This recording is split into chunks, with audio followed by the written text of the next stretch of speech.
Queridos amigos, que a paz de Jesus esteja com todos.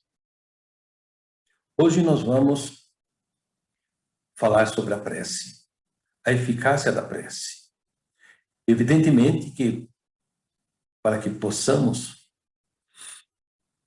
estar alinhados com o tema de hoje, nós precisamos iniciar a nossa tarefa com uma prece. Então eu convido a todos a elevar o pensamento ao Pai, o Criador, o Ser Supremo do Universo, a quem nós pedimos com toda a humildade que nos inspire. Inspira-nos, Pai, a todos nós, para que possamos sentir em nosso coração o que a prece nos oferece. Porque ela é o veículo que nos eleva até Ti. Não como um ritual, mas sim como uma conversa franca de pai para filho.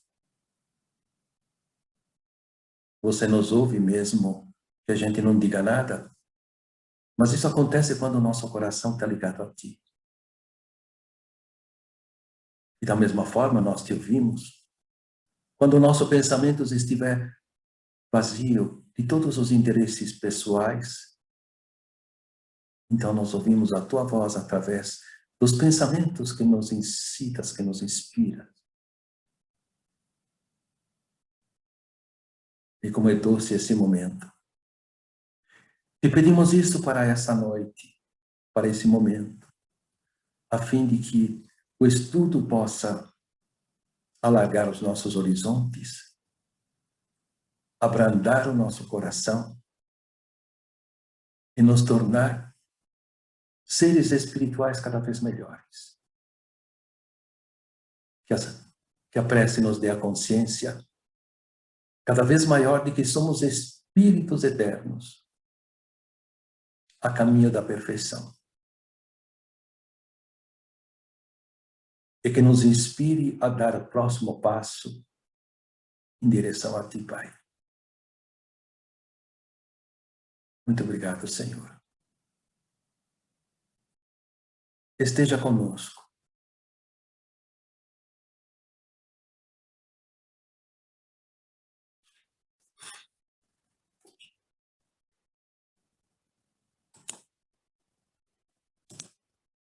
Então, como eu estava dizendo, o nosso tema é eficácia da prece, que se encontra, no capítulo 17, itens 5 a 8.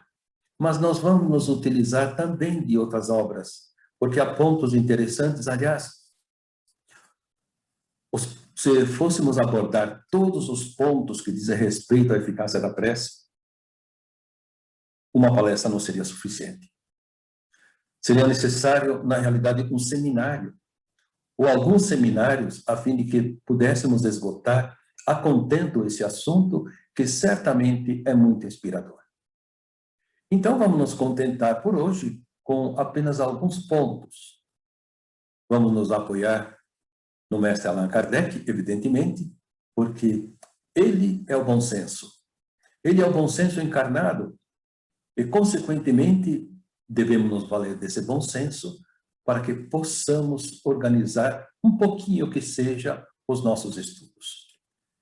Então vamos iniciar, antes de tudo, lembrar o conceito principal, de um dos conceitos principais da doutrina espírita, para que isso esteja presente sempre em nossa mente, a fim de não nos desviarmos demasiadamente do assunto e principalmente do objetivo da doutrina espírita, o objetivo do espiritismo, a fim de que a gente não vá se desviando por outros caminhos. Porque o objetivo essencial do espiritismo, como está exarado por Kardec no livro O Espiritismo em sua mais simples expressão, no item 35, ele nos diz o seguinte: o objetivo essencial do espiritismo é o melhoramento dos homens. Não é qualquer outra coisa a não ser o melhoramento dos homens. Prestemos atenção. Não é preciso procurar nele, senão o que pode ajudar no progresso moral e intelectual.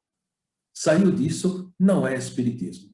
E muitas vezes nós nos enganamos quando nós misturamos com os conceitos da doutrina espírita, conceitos que trazemos de outras religiões. Nada contra, mas é preciso separar uma coisa da outra, a fim de que possamos realmente nos concentrar no objetivo do espiritismo.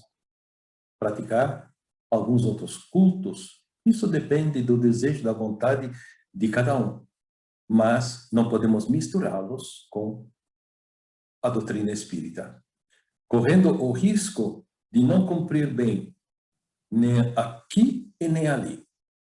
A importância, então, de estarmos alinhados com o conceito da doutrina espírita em todos os instantes, e, se possível, em todos os instantes da nossa vida. Porque se o objetivo do espiritismo é melhorar o ser humano, o que nós podemos querer mais do que isso? A fim de que possamos nos aperfeiçoar como espíritos hoje encarnados, mas espíritos imortais que nós somos. O que é a prece, afinal? Nós precisamos nos conhecer, saber o que é a prece, para que a gente possa avaliar o que ela pode fazer. E na terceira parte do Livro dos Espíritos, capítulo 2, nós encontramos lá, lei de adoração. E um dos seus itens é a prece. E Allan Kardec pergunta aos espíritos, agrada a Deus a prece? O que vocês acham? É claro que agrada, né? Eles respondem, a prece é sempre agradável a Deus quando ditada pelo coração, pois para ele a intenção é tudo. Olha só, na realidade o que eles querem nos dizer, para que a gente não se fixe em preces decoradas, porque elas desviam o nosso pensamento. Ora, se nós fazemos uma prece decorada e conseguimos concentrar nela o nosso pensamento, o nosso sentimento, é válido. Mas cá entre nós, na maior parte das vezes não é isso que acontece, né? A prece do Pai Nosso, por exemplo, é o exemplo máximo de prece. É a prece mais concisa, é a prece que reúne em si todos os elementos necessários à prece. Mas quem de nós, por tê-la assim na ponta da língua, diz a prece do Pai Nosso, acompanhando passo a passo o seu significado, o seu sentido, e tirando dela o melhor dos sentimentos. Frequentemente a gente começa assim, Pai Nosso que estais no céu, santificado seja. Será que eu fechei o portão? Ah, será que eu deixei a televisão ligada? Venha a nós o vosso reino. Ai, eu acho que está queimando a panela no fogo. E coisas desse tipo. Por quê? Porque os lábios já falam, estão habituados a falar, a pronunciar a prece, e o nosso pensamento divaga. Ora, se nós conseguíssemos nos concentrar nela, dessa forma, ou seja, analisando passo a passo todas as suas frases, todas as suas palavras, o sentido que elas trazem, ela seria, e é sem dúvida alguma, a melhor das orações. Porque nós vamos ver que ela tem os ingredientes necessários para a prece perfeita. Louvar a Deus, pedir o estrito necessário e agradecer. Pedir para que nos desvie do mal e agradecer. Nada mais do que isso. E então, terminam por dizer nessa resposta os amigos espirituais, agrada-lhe a prece sim quando dita com fé, com fervor e sinceridade. A fé é tendo a certeza de que ela será ouvida. A partir do momento em que a gente a faça com fervor, ou seja, com o verdadeiro desejo de se comunicar com Deus, e com sinceridade, abrindo o nosso coração, não tentando mascarar, para Deus a gente não consegue, mas principalmente mascarar para nós mesmos as nossas imperfeições. Senti-las, aceitá-las e falar com Deus sobre elas, sim. Não de uma maneira derrotista, mas assim como o filho que chega para o pai e pede um conselho, a fim de que ele possa realizar a sua tarefa da melhor forma possível. E aí certamente o pai vai lhe dar todas as dicas, todas as instruções com a maior boa vontade.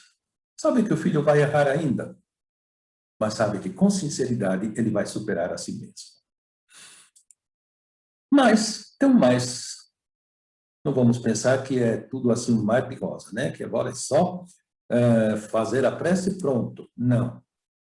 A resposta continua assim, mas não creiais que o toque a do homem fútil, orgulhoso e egoísta, a menos que signifique de sua parte um ato de sincero arrependimento e de verdadeira humildade.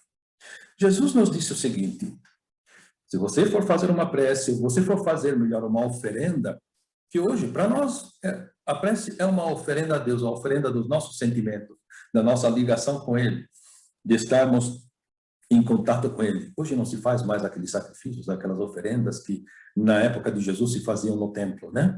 Mas mesmo assim Jesus disse, se você vai levar a tua oferenda a Deus, mas tiver alguma coisa contra o teu irmão, deixa a tua oferenda de lado, antes vá se reconciliar com o teu irmão, para depois então levar a oferenda a Deus, que certamente lhe será mais agradável. Nesse ensinamento, ele queria nos dizer o seguinte, o indivíduo fútil, orgulhoso e egoísta, com seu egoísmo, sem dúvida alguma, ele fere seu semelhante. Com seu orgulho, ele se considera melhor do que o seu semelhante. E sendo fútil, ele leva uma vida inútil. Então, quando ele disse, vai se reconciliar com o teu semelhante, ou com o teu próximo, o semelhante e o próximo, o mais próximo de nós mesmos, somos nós mesmos. Ele estava nos dizendo, mergulha no teu interior. Melhore-se. Procure ser menos egoísta, menos orgulhoso e menos fútil. Então você vai ver que a tua prece vai ser agradável a Deus, porque à medida em que você se reconhecer egoísta, orgulhoso e fútil, você vai desenvolver em ti a vontade de melhorar. O arrependimento, que é a verdadeira humildade. Qual o caráter geral da prece? Questão 659. E os benfeitores respondem, a prece é um ato de adoração. Orar a Deus é pensar nele. Eu penso no meu pai. Agora estou pensando no meu pai carnal, tá? Mas é uma maneira de ligar-se com alguém com carinho. Então agora eu vou pensar no meu Pai Celestial. Porque Ele me ama. Ele me ama como eu jamais conseguirei amar alguém. Como jamais alguém conseguirá me amar. Mas eu ainda não sinto isso. Então eu preciso buscar sentir isso. Pouco a pouco me aproximar deles para que esse amor incondicional possa me tocar, possa me elevar, possa me iluminar. Então é aproximar-se dele. É pôr-se em comunicação com ele, a fim de trocar com ele, se é que isso é possível. Trocar figurinhas. No fundo, as melhores figurinhas que nós vamos receber vão ser as figurinhas que ele vai nos enviar. Mas para isso nós precisamos estar com o coração, com os sentidos abertos, a fim de poder receber, poder sentir, avaliar e aproveitar essas dádivas que ele tem em profusão para nos dar. Há três coisas nós podemos, portanto, nos propor por meio da prece: louvar, pedir e agradecer. Nós vamos ver cada uma dessas partes, porque podem não ser tão simples assim, não é? Louvar. Olha, gente, nós não podemos confundir louvar com bajular. Bajulação não tem nada a ver com louvor. Mas é o que frequentemente a gente faz. Por quê? Porque a gente traz Deus ao nosso nível inferior. Nós imaginamos que Deus se agrada com a bajulação. Ah, paizinho querido, você isso, você aquilo, aquela coisa toda melosa, né? Como a gente faz com as pessoas para poder iludi-las. Inconscientemente, evidentemente, né? A gente quer agradar as pessoas, então a gente bajula, mela. Mas com Deus não funciona. É importante que a gente considere louvar, reconhecer-se no íntimo, reconhecer a infinita superioridade de Deus. Nós não bajulá-lo, dizer, olha, Deus, você é isso, você é aquilo, você é infinitamente superior a mim. O importante é reconhecer aqui intimamente e saber que com Ele sempre teremos algo a aprender.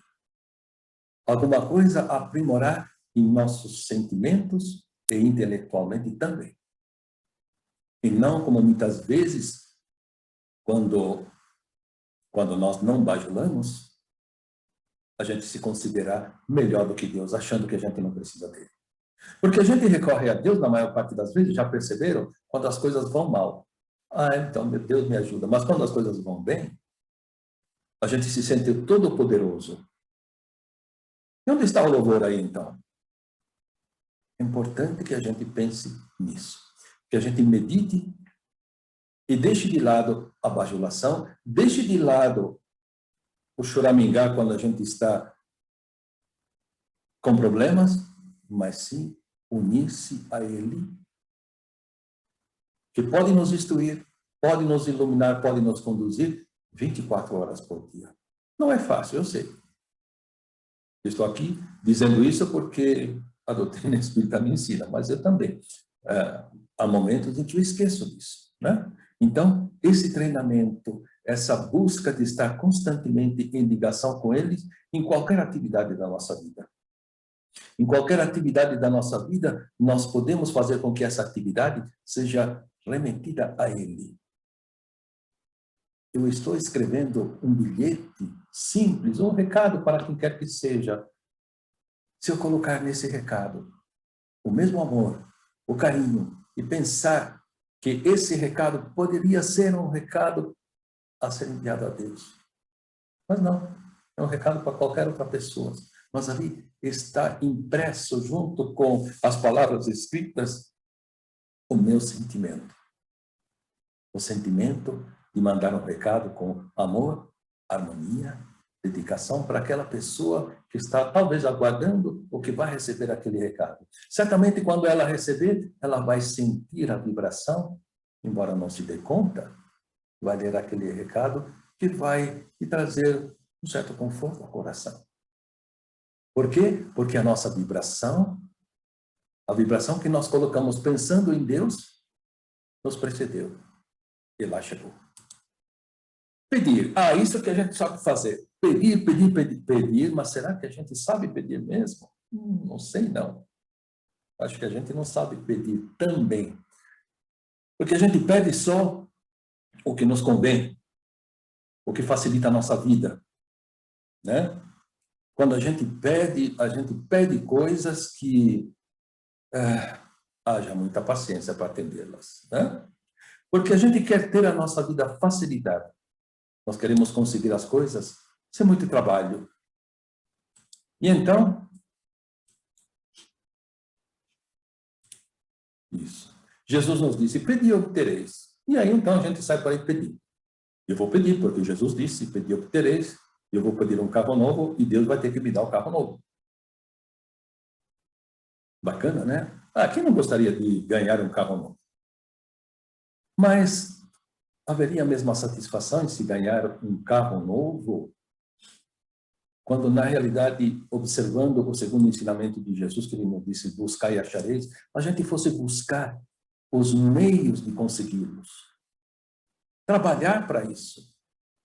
Merecê-lo. Se esforçar. Às vezes é difícil, não é? Ah, mas seria muito melhor que eu ganhasse sem esforço nenhum. Mas sem esforço nenhum, onde estaria o meu merecimento? Esse carro seria meu mesmo? Não. Eu não o sentiria meu. Porque eu não conquistei. Buscar e acharei. Jesus nos diz o seguinte, amigo, vai à luta. Se esforce. E você vai achar o caminho para poder conseguir o que te é necessário. Realmente o que te é necessário. Porque muitas vezes a gente pede, e a gente precisa ter o cuidado que pedindo insistentemente uma coisa, de repente Deus pode até nos conceder. E aí a desgraça está feita. Porque muitas vezes nós pedimos coisas que seriam para nós uma derrota muito grande. E Deus evita. Pode chegar um momento, Ele quer nos dar uma lição, então Ele permite que a gente consiga, com facilidade, aquilo que a gente pede. Ah, eu queria ganhar na loteria. Ganho na loteria, não sei o que fazer com esse dinheiro. Eu me perco. Acabo levando uma vida cheia de... desenvolvendo vícios. E o principal de querer ganhar na loteria, querer ganhar no dinheiro fácil, é para quê? É para não ter que trabalhar. E o indivíduo que não trabalha, não se desenvolve. Ele não busca, não acha. Simplesmente vai chegar até ele. E nessas condições só chega até ele aquilo que vai prejudicar. Quantos ganharam na loteria e acabaram se tornando, depois, materialmente falando, sem considerar as consequências espirituais, acabaram ficando mais pobres do que antes e com muito mais dívidas. Porque não tem a capacidade de gerenciar o dinheiro. E, consequentemente, entram em dívida grandes, achando que o dinheiro nunca vai acabar. Mas isso não é o pior. Porque essas são questões materiais. O pior é que, como o espírito, ele se habitua a não se esforçar, a não buscar e, consequentemente, encontrar cada vez mais dificuldades de se desenvolver.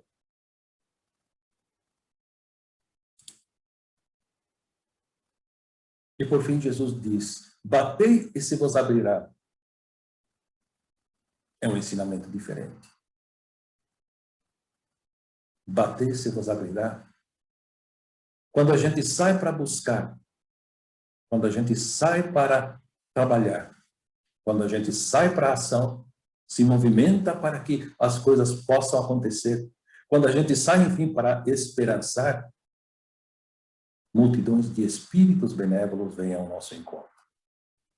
E nós podemos pedir pela prece ajuda, que essa ajuda virá incondicionalmente, mas não para as futilidades, para aquilo que realmente for útil, para que a gente possa se superar e encontrar força. Então, quando a gente bate através do quê? Da própria prece. A prece é a forma de bater a porta dos bons espíritos, bater a porta de Deus. E essa porta vai se abrir. Vai se abrir, e mesmo que não haja possibilidade de soluções de ordem material, os consolos vêm em abundância. Aquele que é doente, de repente encontra a força de continuar com esperança, apesar da própria doença. Ele se entrega mais facilmente aos braços de Deus. Uma resignação ativa, sabendo que precisa continuar a lutar, mas desenvolvendo em si, sentindo em si o conforto, porque começa a perceber que a doença que ele traz é a depuração do seu próprio espírito. A própria doença é a sua saúde. Ele começa a enxergar a doença de uma forma diferente, por força da oração. E assim por diante, cada um em suas dificuldades encontra o consolo, o conforto, a força de poder suportar e superar as suas próprias dificuldades. Nisso há a garantia de 100% de que a prece funciona.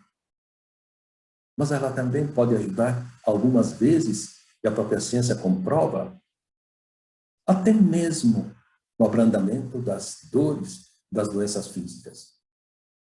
Hoje em dia, vários estudiosos, cientistas, médicos comprovam que aquele que ora tem uma melhora sensível na estrutura do seu organismo físico.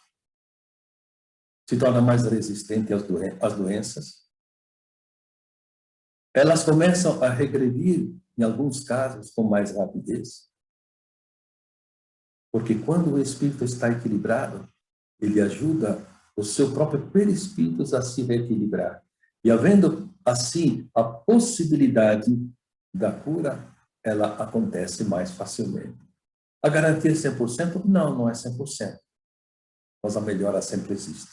Ainda que essa melhora seja no estado espiritual do próprio indivíduo que se sente mais em paz. Agradecer. Ah, como é doce sentir gratidão. Porque sentir gratidão, depois de termos batido a porta, de ter percebido que a porta se abre, né? É aquele sentimento de ter realizado a tarefa em conjunto, em grupo, não apenas sozinho. Eu não estive sozinho para realizar determinado empreendimento. Consequentemente, eu me sinto feliz pela presença dos meus amigos. Esse é um sentimento de gratidão. Eu me sinto feliz porque senti a presença de Deus através dos benfeitores espirituais, a paz íntima. Eu me sinto feliz porque juntos nós dividimos as tarefas e multiplicamos os resultados. Esse é o sentimento de gratidão, não é? Mas gratidão nada. Eu é que tive a brilhante ideia que me levou ao sucesso. Quantas e quantas vezes, depois de termos recebido ajuda, uma ajuda que a gente nem sabe de onde vem, a gente esquece tudo e se considera o grande artífice daquele sucesso. Por orgulho que, mais cedo ou mais tarde, vai nos levar a um sofrimento grande. Coisas do orgulho. Tá. Vamos em frente, né? Opa, perdão. Alguns, portanto, aqueles orgulhosos, fazem algumas objeções ao que diz respeito à eficácia da prece. E nós encontramos isso na Revista Espírita, de 1866, já ao tempo de Allan Kardec, havia aqueles que se colocavam contra a própria prece, dizendo que ela era, no mínimo, desnecessária. E nessa revista encontramos o artigo de Allan Kardec que se intitula Considerações sobre a prece no Espiritismo. E alguns contraditores dizem o seguinte, está lá na revista: Deus estabeleceu leis eternas às quais todos os seres estão submetidos. Nada podemos pedir-lhes e não temos que lhe agradecer nenhum favor especial, portanto, é inútil orar. Eu posso dizer que esse pensamento ainda existe hoje no próprio meio espírita. Ou seja, para que eu vou orar se já existem diretrizes que fazem com que as coisas devam correr dessa ou daquela maneira? Como diz aqui, Deus estabeleceu as suas leis eternas, e quem é que pode modificar o andamento dessas leis? É um pensamento bem superficial, que não vai ao fundo da questão. Aliás, para se responder a esses pensamentos, nós precisaríamos realmente de um seminário, mas algumas considerações poderão nos ajudar a perceber o quanto que esse pensamento traz em si o cunho do orgulho, daquele que não quer se dobrar perante a superioridade divina, a bondade divina, a justiça divina. Um outro pensamento é: a sorte dos espíritos está traçada, portanto, é inútil orar por eles. Eles não podem mudar a ordem imutável das coisas, porquanto é inútil pedir. Nós não temos realmente a ciência de saber se uma coisa é imutável ou não. Mas existem algumas considerações que nós precisamos fazer. Espíritos sofrem pelas consequências dos seus atos. E nós mesmos temos amigos que pensam dessa maneira. Não adianta orar por eles, porque eles precisam passar pela expiação e pelo resgate. Vamos a algumas considerações. Em primeiro lugar, vamos recorrer ao Livro dos Espíritos. Deus estrutura o universo baseado em dois elementos gerais, não é verdade? Espírito e matéria.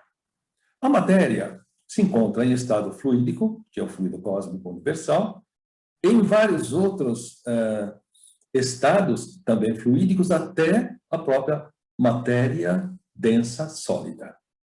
É o elemento inerte. O outro elemento é o espírito, que é o ser inteligente do universo.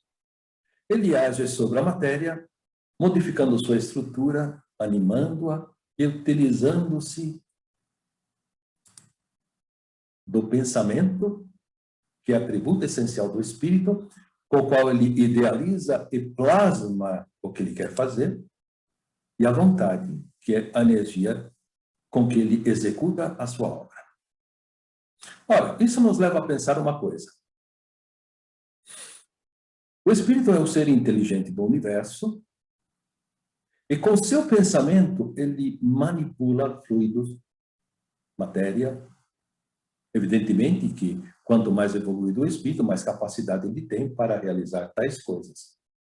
Nós mesmos, sem que nós percebamos, com os nossos pensamentos, nós colocamos em movimento, ou criamos ondas, que, através da nossa própria vontade, né, que podem modificar as coisas à nossa revelia. Podem atingir outros indivíduos, induzindo-os a realizar isto ou aquilo, conforme seja o teor do nosso próprio pensamento, sem distância. Ou seja, isso significa que o nosso pensamento, ainda quando nós utilizamos a revelia, ele modifica as coisas. Consequentemente, por que não faria com a prece? Ainda que não seja da forma como a gente pensa que deva ser, de mudar radicalmente a situação de alguém, mas algumas coisas ele tem capacidade de mudar. Algo ele tem capacidade de dar-lhe um sentido diferente.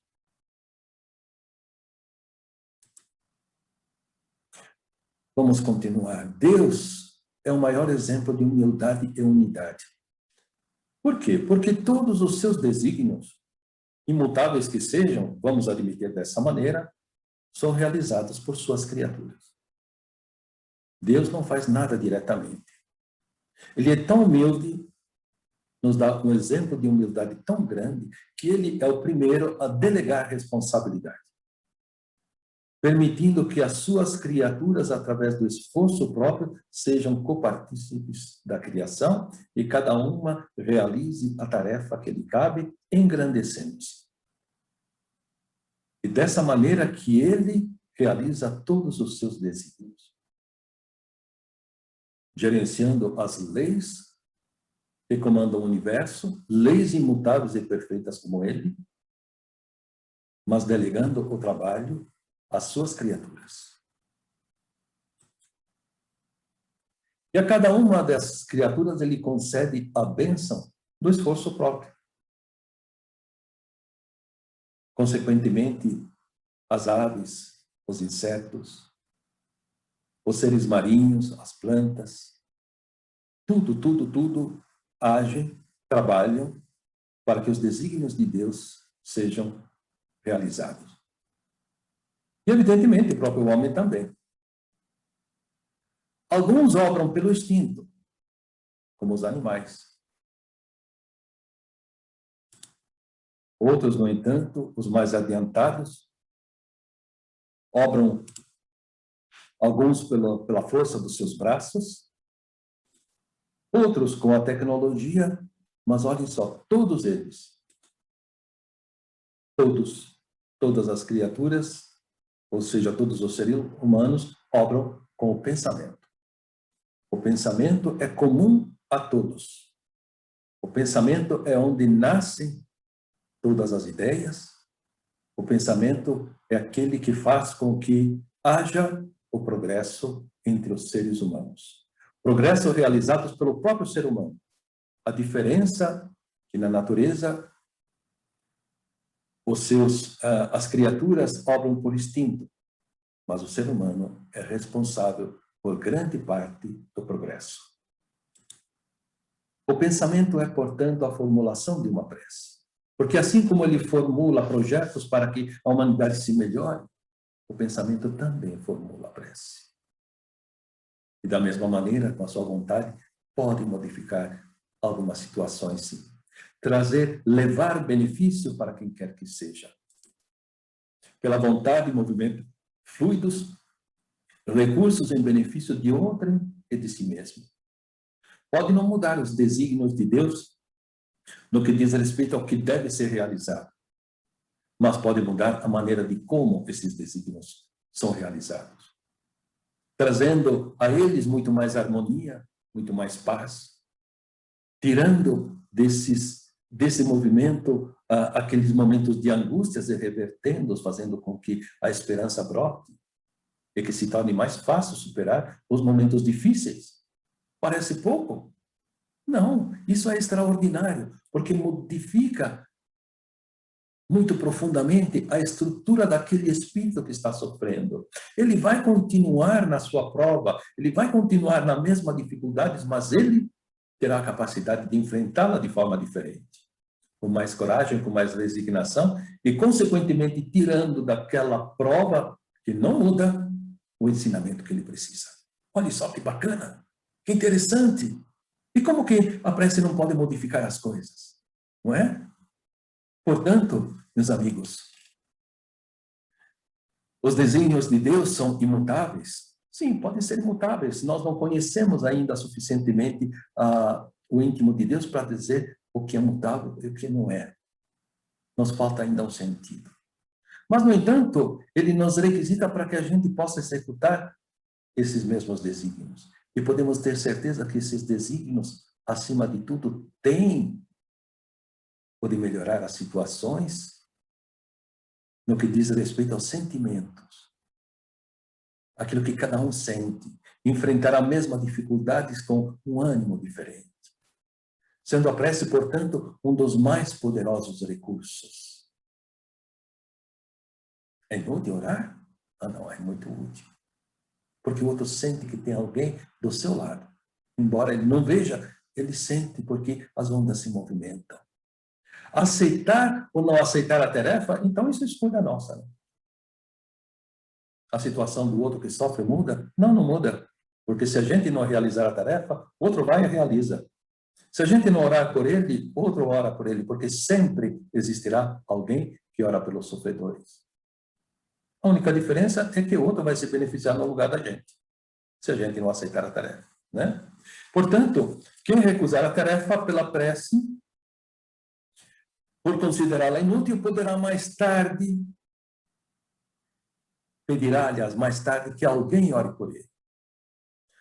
Se eu achar hoje que as minhas preces são inúteis e eu não as faço, pode ter certeza que amanhã eu vou pedir, pelo amor de Deus, para que alguém ore por mim, né? E, portanto, com orgulho vencido, saberá por experiência própria a eficácia que a prece tem. Quando os espíritos sofredores estão a pedir nas reuniões mediúnicas uma prece singela que seja, sentem-se esquecidos, nenhum pensamento, nem a menor lembrança para o seu refrigério, o refrigério das suas almas ressequidas. Ressequidas sabem por quê? Porque em seu passado eles também não oraram. Então a sua alma fica ressequida, a sua alma fica presa naquela teia que eles mesmos teceram, naquela camada espessa que se formou por falta de oração em benefício dos outros e de si mesmo. No entanto, existem muitos que oram por eles, porque existem aqueles espíritos benevolentes que oram pela humanidade toda. Existem os nossos afetos, os afetos de encarnações passadas, que continuam orando por nós. Mas como nós não nos habituamos à prece, nós criamos uma camada densa que tecemos ao nosso derredor justamente por falta de oração.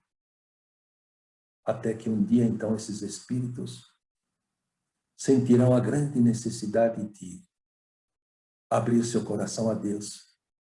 E Deus vai lhe permitir, a partir do momento em que eles emitam a prece com sinceridade, pedindo para que se lhe dê a harmonia, a paz no coração que tanto buscam, Deus então vai lhe permitir perceber o carinho de tantos e tantos outros que durante muito tempo oraram por ele.